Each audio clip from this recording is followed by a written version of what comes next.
There's a lot of risk for reward here at this place, especially on restarts with as slick as we've seen it be, as narrow as we've seen it be the last few years since the repave. So depending on how the rubber application gets going here this weekend and how wide of a groove you kind of see between the truck race and the Xfinity race getting into the Cup race, that kind of determines what all you should expect or how hard you feel like you can go on restarts.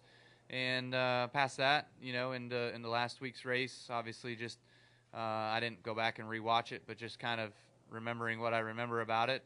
78 worked hard for a few laps to make a move at Martinsville and at a short track as clean as he possibly could, and then just cleared a guy too soon and got run over through 3 and 4. So with sometimes who you're racing around, I guess you got to know what's going to happen and expect that, and try to plan for it, I guess. But when you try to do too much planning, last I checked, that's not racing. So we'll go to Jerry and then to Woody.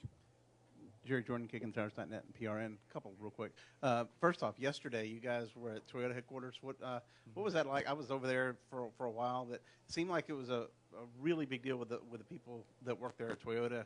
A lot of fan interaction. What was that all about?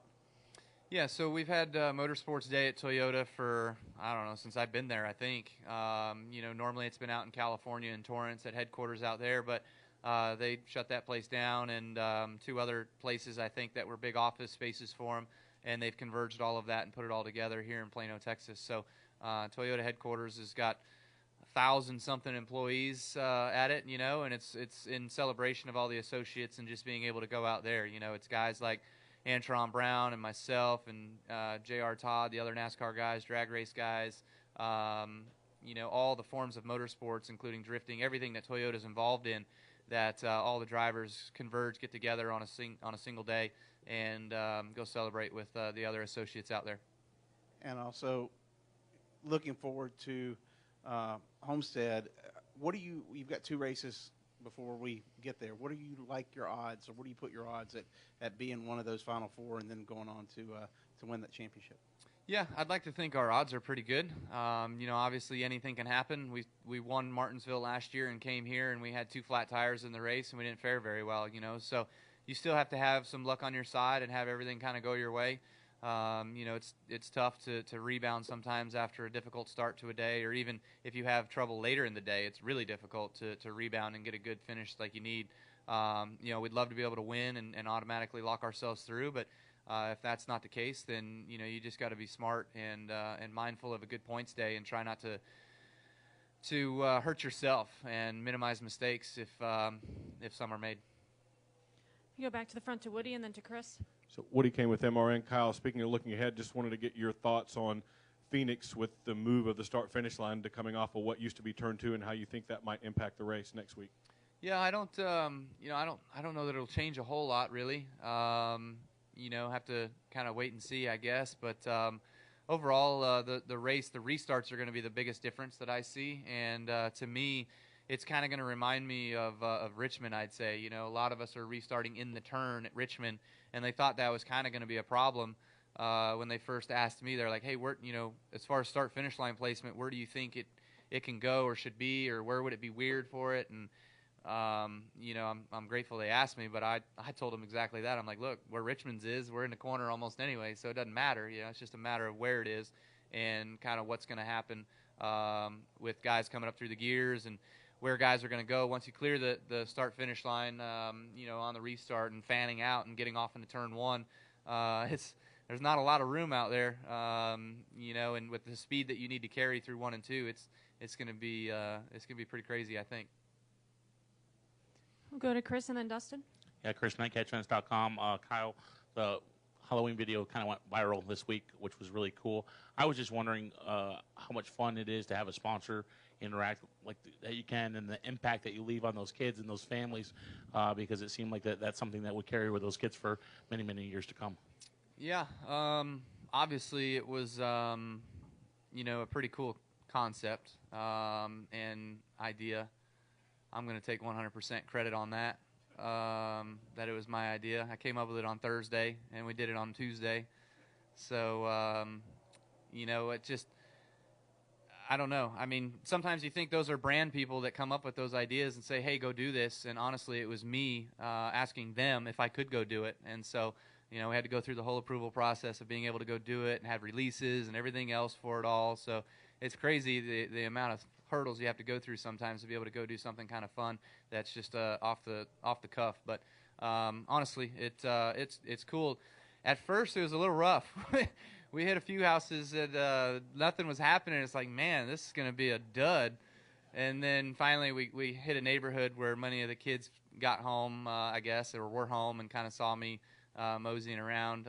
One of the funniest stories of that whole deal was we were going through a couple houses, and it's like, well, if the doors are open and the screen doors are closed, somebody's got to be home, right? So you roll up to those houses, and who's in those houses? It's the old people, because old people leave their front doors open and their screens closed. So there's no content there. And one of the ladies was like, I'm just the nanny, and she's holding like a 6-month-old. She wouldn't open the door. Like, she was freaked out. Like, she's like, I'm going to rob her. And so I was like, all right, I'm just going to leave the bag here, and I'm going to go to another one next door and keep moving. And then and it was kind of fun. But the kids is what it's all for, and the opportunity to see them and have them, that the circle of children that it grew from like 2 to 5 to 8 to 12 to 20 to 25 kids or whatever the heck it was. They kept following us. Like, we literally had to start watching around and making sure we weren't going to run over a kid on a bike, So it was like, all right, we got to leave this neighborhood now and go to another one, because it just became too much of a swarm of bees that were riding around us. We'll go to Dustin. Dustin Long, NBC Sports. Kyle, for as long as you've done this and through the progression of the series, is it more accepted of the bump and run, and as it's done more at this level, do you see younger guys kind of feeding off of what is done up here, and how does that impact you and how you have to be aware of things as it changes over time? Is that a fair assessment of, I mean, there have been more last lap passes this season, and a lot of them have been related to bumps. You had your thing with Kyle at Chicago. Are you guys creating the new norm for young drivers, and how is that impacting you moving forward, and as you have to face these guys? I don't know. Sometimes you just see that out of younger drivers. There's a few from the K&N series I remember that would crash their way to a win. Some of the truck series. Go back and watch the truck series race from Martinsville. There wasn't a guy that got to a guy that tried to pass him. They just flat out ran into him. As soon as they got there, they just run into the back of the guy and try to move him out of the way to make a pass. I mean, it's like, come on, guys. I guess that's just the way it's going to be, And when you keep limiting power and making it harder for guys to slip the tires and out-accelerate people and do a better job out-driving them, then, the cars become more equal and equal. You got to drive through them. So I guess that's going to be the new norm here eventually of some sort. But overall, it's just you. There's certain guys, individuals that you can probably race that wouldn't do those sorts of things. Names that come to mind would be Jimmy Johnson, Martin Truex Jr., that you can race with and battle with and do it cleanly. And there's guys that you have names that they're just going to flat out run into you on lap 128 when they get to your rear bumper and move you out of the way of a 500-lap race. I mean, it's like, okay, whatever, dude. Like, come on. Depends on who it is, man. It's all about who it is. It's their norm. If it's their norm, then I guess you got to treat them back as it's their norm.